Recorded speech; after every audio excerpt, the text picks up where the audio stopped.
एरंडोली जिल्हा परिषद गटातील महाविकास आघाडीच्या उमेदवारांचा प्रचाराचा शुभारंभ आज जान्हवी देवी मंदिर येथे विधिवत नारळ फोडून करण्यात आला। या कार्यक्रमास हजारो कार्यकर्त्यांची उपस्थिती लाभली असून धनगरी ढोलच्या निनादात भव्य शक्ती प्रदर्शन करत प्रचाराची सुरुवात करण्यात आली। यावेळी बोलताना माजी पाटबंधारे मंत्री अजितराव घोरपडे सरकार यांनी सत्ताधाऱ्यांवर जोरदार टीका केली। त्यांनी सांगितले की आतापर्यंतचा विकास हा जनतेसाठी नसून काहींच्या टक्केवारीसाठी झाला आहे। मतदान थांबवण्याच्या भाषा करणाऱ्यांनी हे लक्षात ठेवावे की जनता योग्य वेळी न्याय देईल। तुम्ही फक्त सही करू शकता, पण पेन काढून घेण्याची ताकदही जनतेकडे आहे। तसेच तुमच्या खात्यात पैसे देणारा मालक सुद्धा आमच्याच पक्षाचा आहे, असे सूचक वक्तव्य त्यांनी केले। एरंडोली जिल्हा परिषद गटासाठी स्नेहल उमेश मोरे, एरंडोली पंचायत समिती गणासाठी सुप्रिया सचिन तवटे, तर सलगरे पंचायत समिती गणासाठी सुजाता विजय पाटील हे उमेदवार घड्याळ्या निवडणूक चिन्हावर निवडणूक लढवत आहेत। या प्रचार शुभारंभाप्रसंगी परिसरातील अनेक नेते व कार्यकर्ते गट तट विसरून मोठ्या संख्येने उपस्थित होते। या कार्यक्रमास आमदार इद्रिस नाईक, माजी पाटबंधारे मंत्री अजितराव घोरपडे सरकार, हर्षवर्धन पाटील, तानाजी सातपुते, महावीर कागवाडे, बाबगोंडा पाटील, अण्णासाहेब कोरे, सुभाष खोत, विजय पाटील, सुरेश कोळेकर, महेश मोरे आदी मान्यवर उपस्थित होते। पाहुयात जिल्हा परिषद उमेदवार स्नेहलताई काय म्हणाल्या। सर्वांनी व्यासपीठावरील सर्व आदरणीय व्यक्तींना आशीर्वाद घेऊन मी माझे 2 शब्द व्यक्त करते। आज माझे नाव स्नेहल उमेश मोरे, माझे शिक्षण BA-DED झालेलं आहे आणि शिक्षण क्षेत्रातून समाजकार्य करण्याची माझी आवड आहे आणि त्यासाठी मी पुढाकार घेतलेला आहे। माझ्या महिलांसाठी, महिलांच्या सक्षमीकरणासाठी मी एक पाऊल पुढे टाकत आहे आणि मला तुम्हा सर्वांची मला साथ हवी आहे।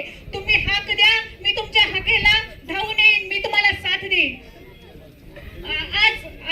आज आपण बघतोय आपल्या मिरजपूर या भागामध्ये, आपल्या मतदारसंघामध्ये ठिकठिकाणी बस स्टॉप आहेत, पण या ठिकाणी स्वच्छतागृहांची उपलब्धता नाहीये। बोलायला सुद्धा मला याची लाज वाटते, पण आज मी तुम्हाला आश्वासन देते आणि वचन देते की आमच्या या भागामध्ये सर्व ठिकाणी, सर्व सार्वजनिक ठिकाणी स्वच्छतागृहांची मी निर्मिती करणार। त्याचबरोबर दुसरं मी सांगते, आज आपल्या अनेक मुलं आहेत जी पोलीस भरतीसाठी प्रयत्न करत आहेत, त्यांच्यासाठी व्यायामशाळांची निर्मिती करणार, हे देखील मी तुम्हाला आज या ठिकाणी ठामपणे सांगते।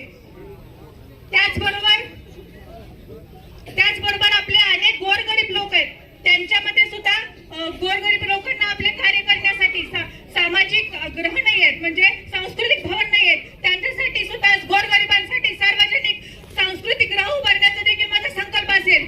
त्याचबरोबर आज आम्ही सर्वांनी असं ठरवलं आहे, आम्ही तिघींनी देखील असं ठरवलं आहे की जर महिन्याला जनता दरबार भरून जनतेची जी काही कामं आहेत ती जर महिन्याला रेशन कार्ड असू दे, आधार कार्ड असू दे, याची पूर्तता डायरेक्ट त्या महिन्याला, प्रत्येक महिन्याला केली जाईल, असं मी तुम्हाला आश्वासन देते।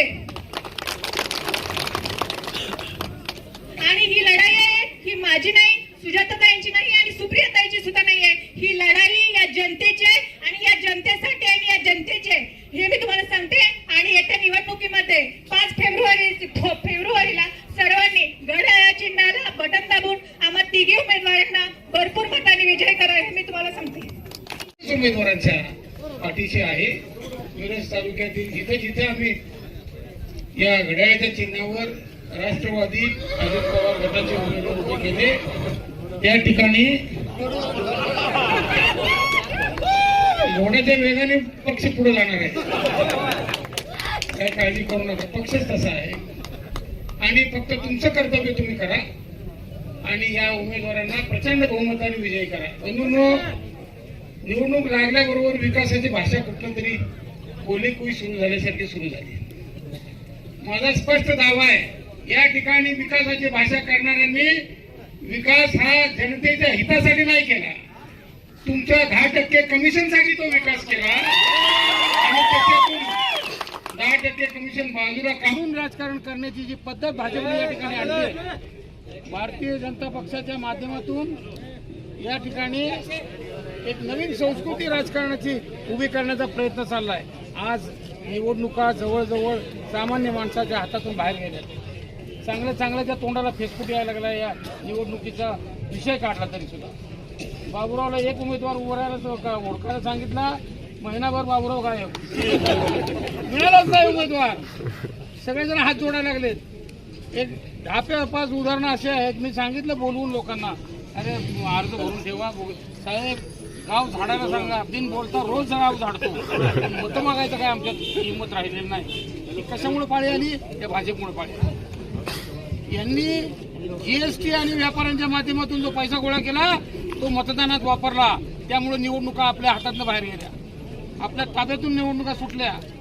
निवडणुका इतक्या महाग झाल्या की ते आता या देशाला सुद्धा परवडेना अशी परिस्थिती निर्माण झाली. मग आपण प्रतिनिधी कसे नेमू? आता या ठिकाणी 2 उमेदवार आम्ही दिलेत. थोडीशी भाषणाची झलक मग अशी त्यांनी दाखवली. अशा पद्धतीचे तडफदार उमेदवार या राष्ट्रवादी पक्षाच्या माध्यमातून संपूर्ण महाराष्ट्रात उभे केले. आणि मी ऐकलं काल कुठंतरी मतदान दिलं तर बरं ना, ते विकास थांबवतो. अरे विकास थांबवायला तुझ्या हातात नाही, तुझं तेलच काढून घेणार आहे, त्याच्यामुळे तू कशावर सही करणार? आता विकास तुमच्या हातात नाही, विकासाचे किल्ले आमच्या हातात. अर्थमंत्री आमच्या पक्षाचे अध्यक्ष आहे. त्यामुळे ही जनता जे सांगेल त्या योजना होणार आणि त्याप्रमाणे इथल्या विकासाचं पुढचं पर्व सुरू होणार. बंधूंनो, एक वेळा तुम्हाला विनंती केली होती, एकदा विधानसभेत जाऊ दे, हा दुष्काळ थांबवल्याशिवाय थांबणार नाही. आणि त्याचप्रमाणे आज परमेश्वरांनी साथ दिली, लोकांनी साथ दिली आणि या भागातील दुष्काळ आज थांबला. या पुढच्या काळात शेतीबरोबर औद्योगिक विकास हे आपलं स्वप्न राहणार आहे.